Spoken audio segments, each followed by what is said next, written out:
19 अगस्त आज सुबह से ही मुख्तलिफ न्यूज़ पोर्टल्स पर एक स्टोरी पेश की जा रही है कि सिक्किम से ताल्लुक़ रखने वाले एक शख्स को बेंगलुरु में नामालूम अफराद ने चीन का शहरी समझकर उसे बेरहमी से मारा पीटा। जनूबी सिक्किम के रिचिनपोंग ज़िले से ताल्लुक़ रखने वाले 31 साला दिनेश सुब्बा को शदीद ज़ख्मी हालत में हस्पताल में दाखिल कराया गया। खबरों में यह भी कहा गया है कि 15 अगस्त की रात सुब्बा अपनी शादी की सालगिरह मनाकर रात देर गए घर की तरफ जा रहा था कि बदमाशों ने उसे घेर लिया और मार पीट कर मौके से फरार हो गए।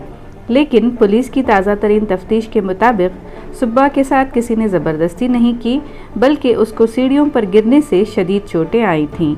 डीसीपी सी के बाबा का कहना है कि सुब्बा को चोटें शराब के नशे में 6-7 सीढ़ियों से गिरने से आई हैं और जाए वारदात पर 3 बाइक सवारों की जो रिपोर्ट लिखवाई गई है उसका कोई सबूत नहीं मिला है। मज़ीद तफसीलात का इंतज़ार है। ದಿನಾಂಕ 16/8/2023 ಮಧ್ಯರಾತ್ರಿ 12ರಿಂದ 2 ಗಂಟೆವರೆಗೆ ಒಬ್ಬ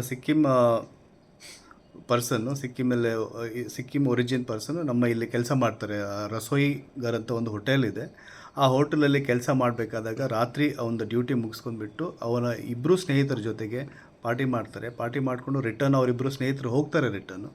ಹೋದ ನಂತರ ಇವನು ರಿಟರ್ನ್ ಮನೆಗೆ ಹೋಗಬೇಕಾದಾಗ ಅಲ್ಲಿ ಪಕ್ಕಕ್ಕೆ ಒಂದು ಜ್ಯೂಸ್ ಸೆಂಟರ್ ಇರುತ್ತೆ. ಆ ಜ್ಯೂಸ್ ಸೆಂಟ್ರನ್ನು ಅದು ಬಂದಾಗಿರೋದ್ರಿಂದ ಮೇಲೆ ಅವನು ಕ್ಲೈಮ್ ಮಾಡೋಕ್ಕೆ ಟ್ರೈ ಮಾಡ್ತಾನೆ. ಒಂದು 6 ಸ್ಟೆಪ್ಸನ್ನು ಹತ್ಬಿಟ್ಟು ಆ ಕುಡಿದ ಅಮಲಿನಲ್ಲಿ ಕೆಳಗಡೆ ಅವನು ಬಿದ್ದಿರೋದು ನಮಗೆ ತಿಳಿದು ಬಂದಿದೆ.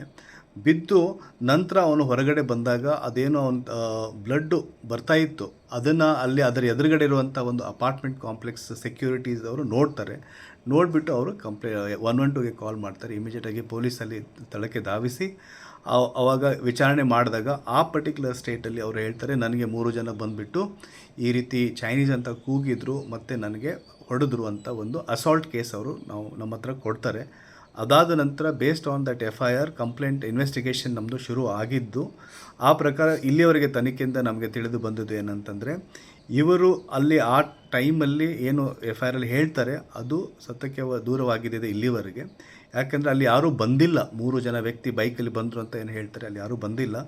ಇವರೇ ಕುಡಿದ ಅಮಲಿನಲ್ಲಿ ಅವರು ರಿಟರ್ನ್ ಮೇಲೆ ಹತ್ತಿ ಹೋಗಬೇಕಾದಾಗ ಜ್ಯೂಸ್ ಅಂಗಡಿಗೇನೋ ತಗೊಳ್ಳಿಕ್ಕೆ ಹೋಗಿದ್ರು ಏನೋ ಗೊತ್ತಿಲ್ಲ, ಅಲ್ಲಿ ಮೇಲೆ ಏನಾದರೂ ಅಂಗಡಿ ಇದೆಯಾ ಅಂತ ಮೇಲೆ ಹೋಗಬೇಕಾದಾಗ ಅಲ್ಲಿಂದ ಒಂದು 6 to 7 ಸ್ಟೆಪ್ ಅಂತ ಕೆಳಗಡೆ ಬಿದ್ದು ಇದು ಸೆಲ್ಫ್ ಇಂಜುರಿ ಆಗಿದ್ದಿದೆ.